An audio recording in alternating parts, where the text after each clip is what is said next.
ขึ้นแล้วเด้อบ่มีเด้อสัญญาณนะขึ้นภูไปแล้วบ่มีสัญญาณเลยเด้อบัดนี้เด้อ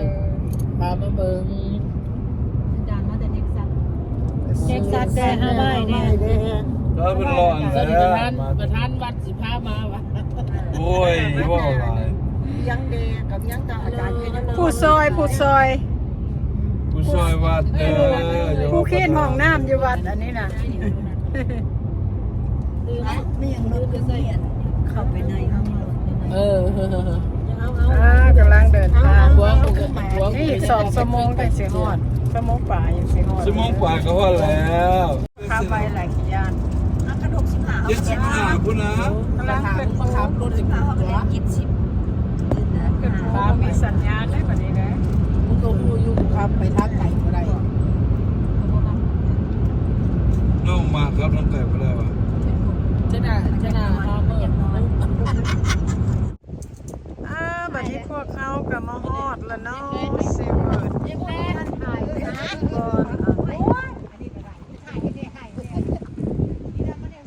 ซีไลเซ็นเตอร์ค่าจ้างเข้านี่ก็สิแม่น35 ดอลพาอาจารย์เพิ่นมาเที่ยวเนาะแต่บ่เห็นอาจารย์มาฮอดเทื่อมีแต่ไม่ออกมาฮอดก่อนพอออกก็ยังกินข้าวอยู่ในหันรถอันนี้เป็นทีมงานเขาเนาะงานหมดละเอาเบิ่งวิวทะเลน้ำกันเด้อ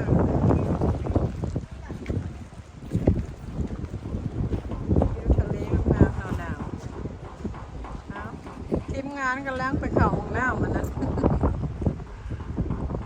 เข้าห้องน้ำบ่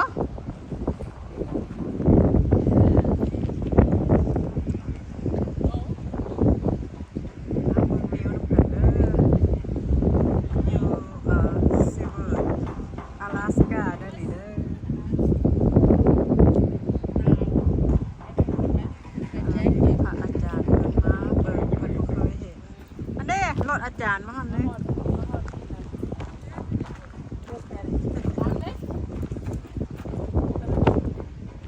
พี่อาจารย์นะพี่เล็กจ้ามันครับ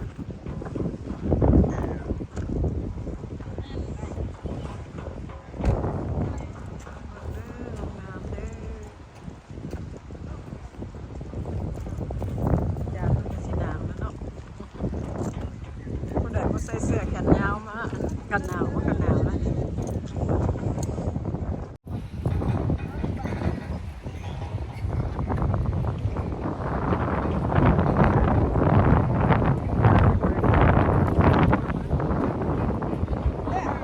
อาจารย์ไปข้างหลังอาจารย์กับพ่อแล้วเนี่ย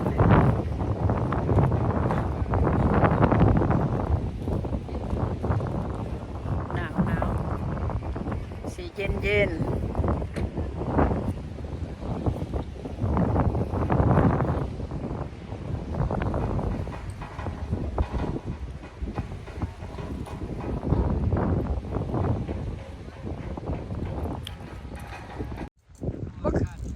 บ่คือทะเลอยู่ฮาวายเด้ออาจารย์ก็มอด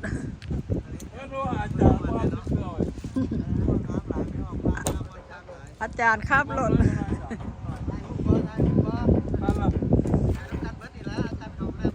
โอ้อาจัวกะมานำว่ะขบมาเลย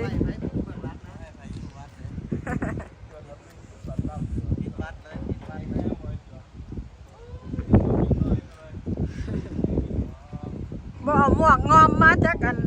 องค์เลยวะหนาวเด้อ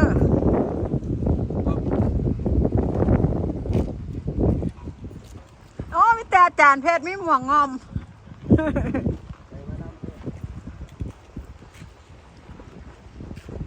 มาชมวิวมื้อนี้บ่แดดปานใดซ้ำเนาะหนาวซ้ำ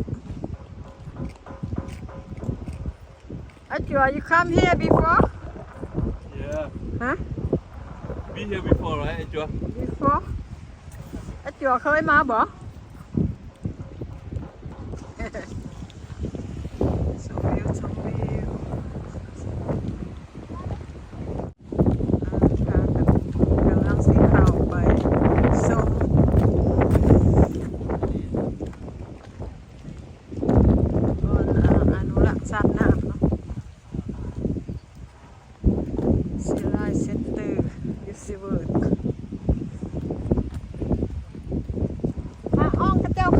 อ่ะอาจารย์เพิ่นมาสมเบิ่ง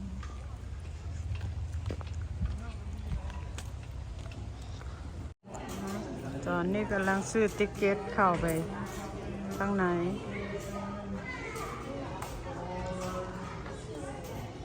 ประมาณผู้หนึ่งละ37 ดอล37 ดอลต่อคนไอ้เจมนี่เท่าไดไอ้เจมนี่20 ดอลวะนี่ลูกชายลูกสะใภ้ไอ้เจมลูกชาย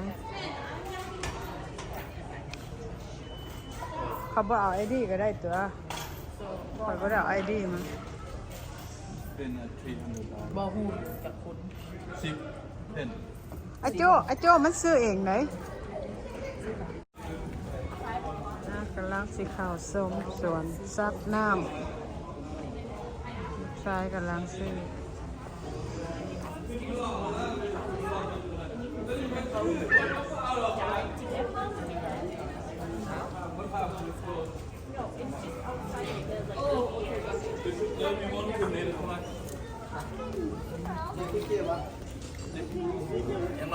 ถ้าไปเทคอยู่ทางนอกอาจารย์งาม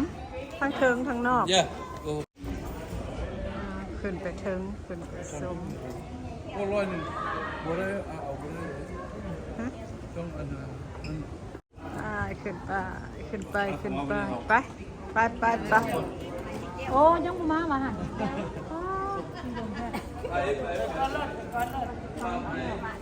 ไปขึ้นไปเทิง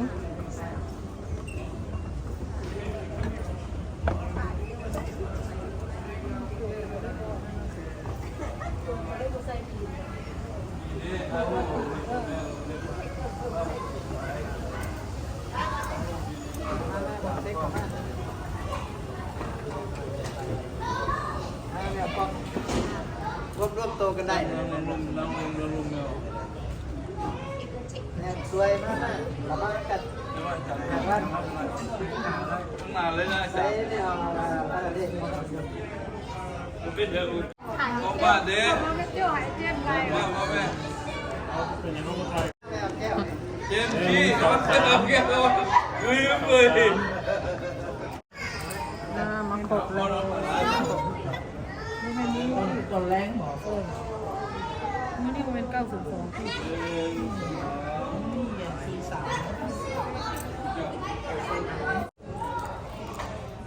ได้ขึ้นมาเที่ยวมาเด้อผู้ใดอยากมาเที่ยวอลาสกามาซิเวอร์อันนี้เป็นบอนอนุรักษ์สัตว์น้ำซีไลเซ็นเตอร์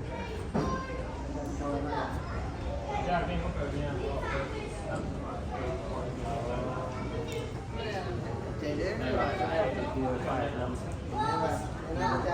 จะเคยมา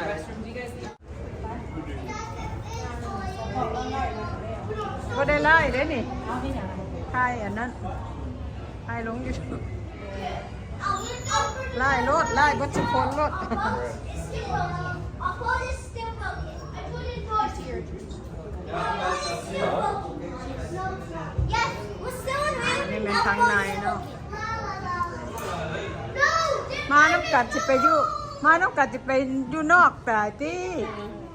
เข้ามารถละไปเล่นไพ่เอา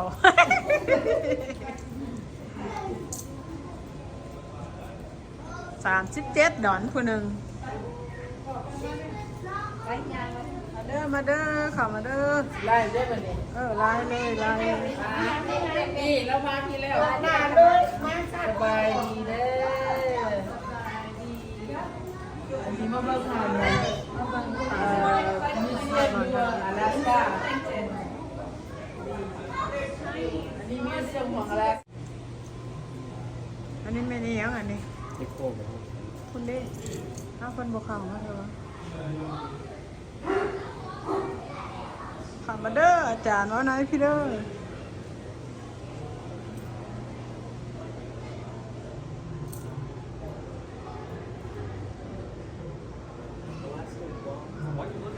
อันนั้นป่าอย่างโจ้ what fit is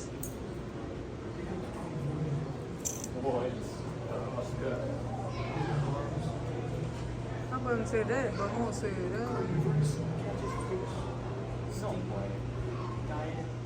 Snails, lizards, crabs, fish.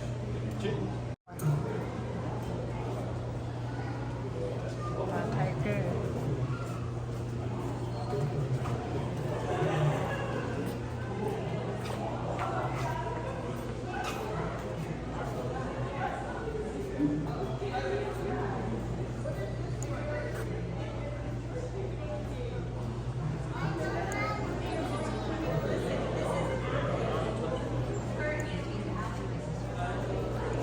พาเขามาเบิ่ง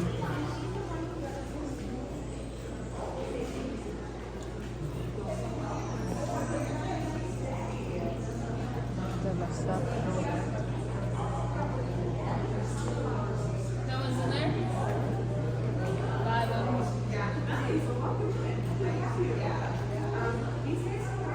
I'd be worried that this hairy tartan snail is escaping. ถ่ายเลยว่าจะมาซื้ออย่างไรว้าว I'm sorry, 5 ปลา to ดาว 10 feet in 1 minute. ปลาดาว Put that back. 60 seconds to get the whole length of this The pool. starfish, huh? These guys are really soft and squishy. Oh, too many cry, huh? Versus these guys, that you Can had pop? earlier, they're kind of Please. sand papery. That's kind of true superstar. Yeah. Anything in here that has that like rough, firm texture, God, you can find in the intertidal.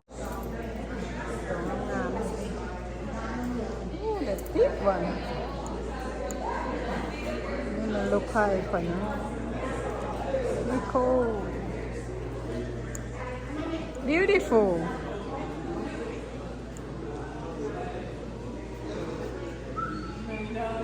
จานเพิ่นก็มาส่งมาไอ้จู้ไอ้จี้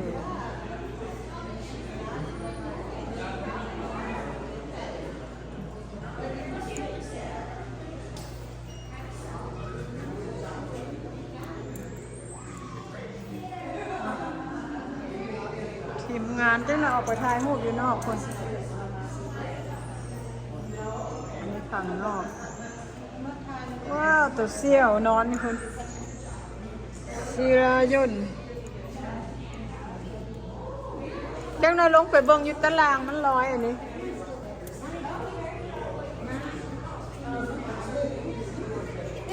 ถ่ายรูป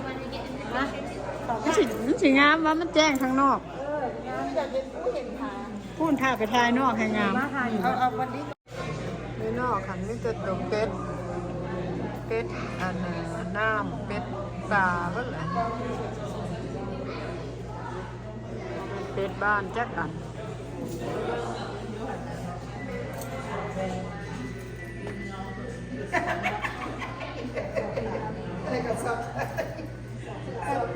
ข้างนอก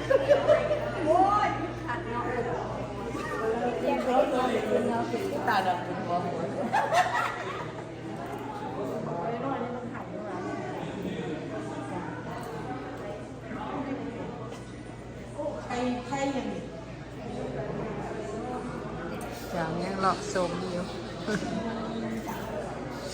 ไปเบิ่งอื่นต่อ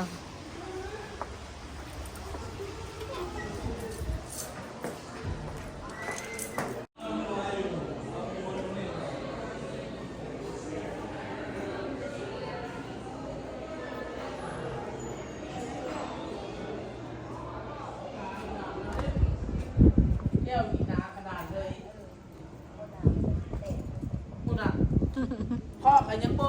เสนือน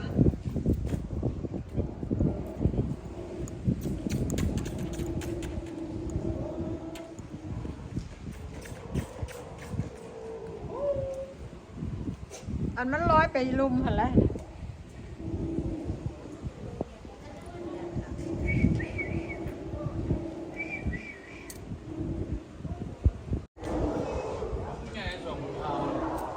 โอ้ตัวเสี่ยวใหญ่ สองคนเปล่าเลย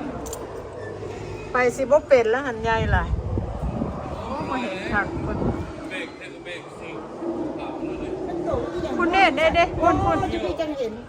เปล่าเนาะ ตัวบ่ใหญ่ เนี่ยสองคนเปล่าล่ะ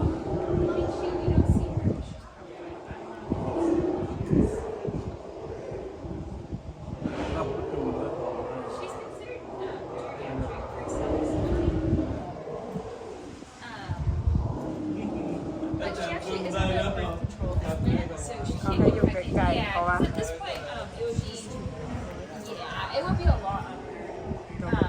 ใหญ่อะไรอ่ะ She's in really good health. เซี่ยวใหญ่ วันนี้ยังเห็นเขาไว้ตัวบักนี่มันห้องคู่ So that's pretty open. Everybody else is double the mass.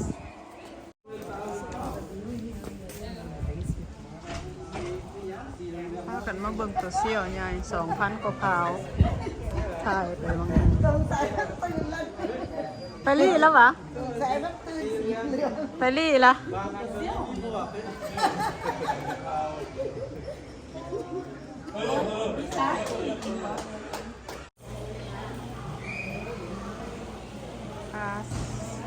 เบิ่งไปเทือนละหน่อยเนาะมันหลายบอลทายบ่ไหวนี่เรื่องปลาแซลมอนอันนี้ปลาน้อยปลาอย่างบ่เนี่ยนี่ปลาแซลมอนน้อยตัวน้อยมันอันนี้นั่นละ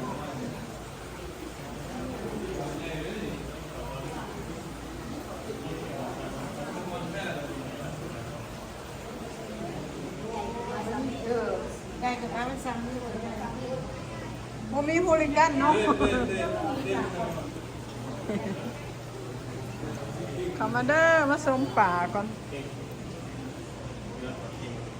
ปลาแซลมอนปลาแต่ละรุ่นละรุ่นปลาซิลเวอร์ปลาคิงปลาเรด นี่ตอนมันสดๆตอนมันลายมันแดงแล้วตอนมันเป็นลาย นี่ออกมาถ่ายรูปตัวนี้ก่อนนี่งามนี่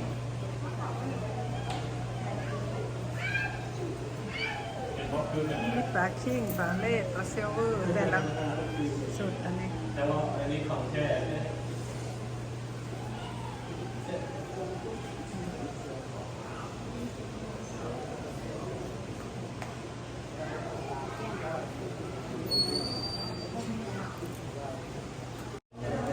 นี่ปลาแซลมอนเด้อแต่ละรุ่นเด้อนี่เด้อคนร้อยงามเนาะ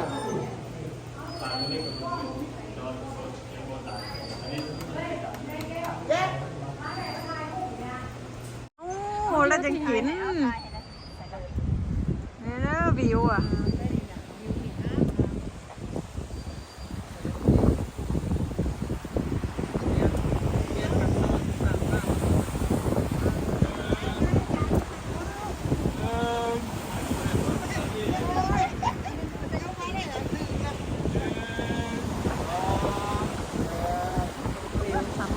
มื้อนี้หนาวได้มื้อนี้มื้อหนาวบ่นั่นปานใดบ่อุ่นไว้มื้อนี้มื้อฮ้อนๆจังมาซั่นดอกเนาะเฮามามื้อหนาว แล้วบ่เป็นหยังนี่เอ้ยนั่งกันเลย พากันออกมาถ่ายรูปใส่วิวทางนอก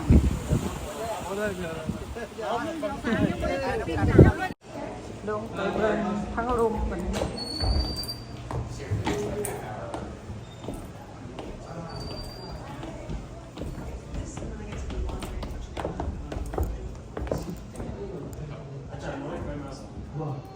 อ๋อมันตัวใหญ่มันบ่มาลอยให้เบิ่งเนาะ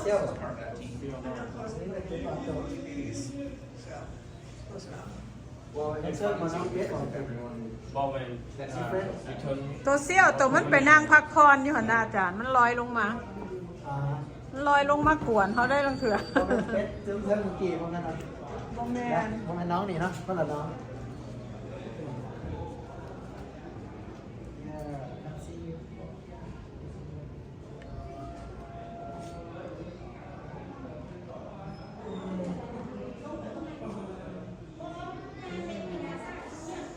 เกรเซอร์ไอ CIVS เกรเซอร์ไออันนี้มัน CI พี่มาทีมงานลงมาทีมงานลงมาทีมงาน เด็กทายสาวๆลงมามาได้แล้ว ลงมาทีมงาน อันนี้เป็นป่าอีหยังแดผู้ทายนี่กับพวกอันนั้นเป็นปู่คิงแคปด้วยนะกับปู่อลาสก้าแท้ๆเด้ออันนั้น ปลาแซลมอนวะ โมเมนต์ Pacific Salmon นี่เป็นจักปลาอยู่ผู้ไทยกับพ่อมาทายให้เบิ่งเฮือกบ่ฮู้ว่าปลาอย่างเดียวอันนี้ฮาระเบิดวะนี่ ฮาระเบิดได้ตัวนี้นี่คิงแคทนี่บักหลายเด้อกับหมูอลาสก้าคิงแคทปลาฮาระเบิดน้อย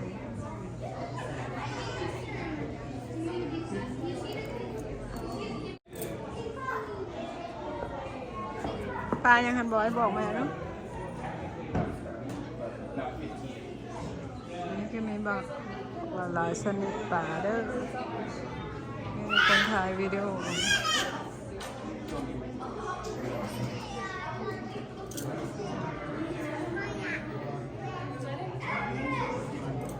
Alright guys, I'm going to go ahead and give you a little information on what you're watching here. So this is our avian feed, so welcome to the underwater viewing of our aviary. This feed is really cool because it really highlights our โอ้ตะเป็ดกับบินลงนะ Right, so Allison, Yeah, if the you guys duck. don't know, are diving The bird. Right, probably the most popular are going to be our puffins. We have tufted and horned puffins here at the Sea Life Center, as well as 3 other species of Allison. Right, so what we're really looking at here, it really highlights what incredible flyers they are, not above the water, but below. Right, and I think actually looking at some of these. ตัวเสี่ยวมันบ่บินลอยลงมานี่เห็นแต่ตัวน้อยลอยลงมา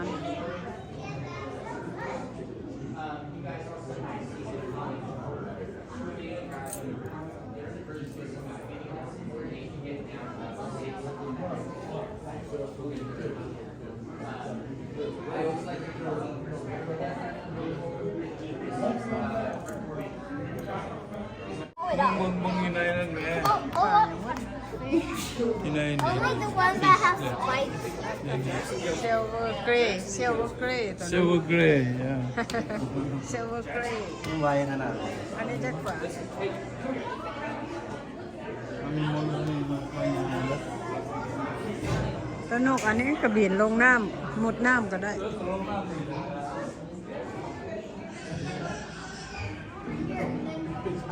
ปลาตัวนี้มันนอน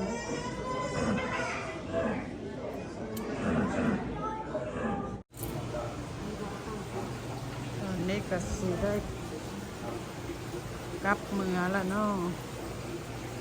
ตายตอนกลับเมือแล้วไหมไปเบิ่งบอลตึกป่าต่อได้วเพิ่น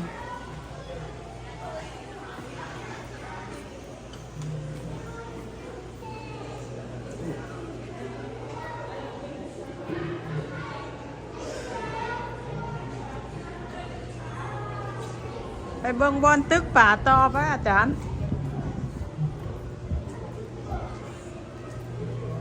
อาจารย์ไปเบิ่งบอลเขาจะตึกป่า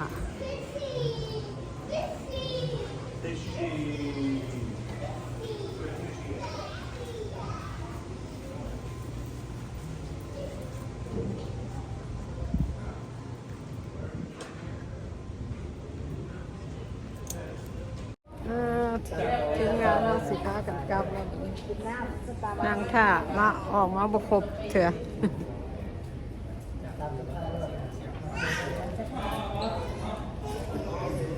ครับอาจารย์ครับอีกคำได้2 คนมันออกมาแล้วสิพากันกลับแล้วบัดนี้บ๊ายบายถ่ายรูปอยู่ทางหน้า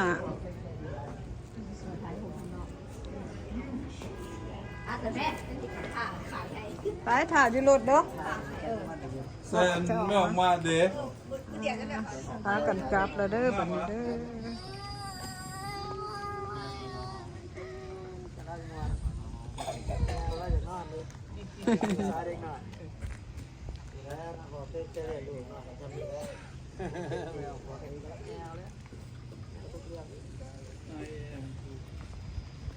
กลับแล้วมาเที่ยวเกือบ2 ชั่วโมง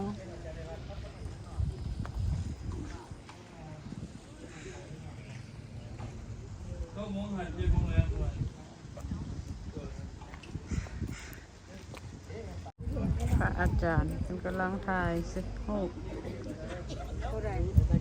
ไม่ออกทีมงานสิพากันกลับแล้วบัดนี้ เขาแพงกันอยู่ไหนไล่ได้นี่ไล่นี่บ่แม่น บ่ได้ไล่บายบายเด้อสิบายบาย บายบายยังกับยังกับเมืองยัง บายบายสิเวิร์ด บายบายเมืองสิเปิด ไปใส่ไปรถป่ะไปซัก บายบายเด้อวันนี้เด้อพากันกลับละผู้ถ่ายวิดีโอกับลกแผ่วมาแก้มไข่ เป็นญาติเป็นรวมอาจารย์ พ่อกันไหม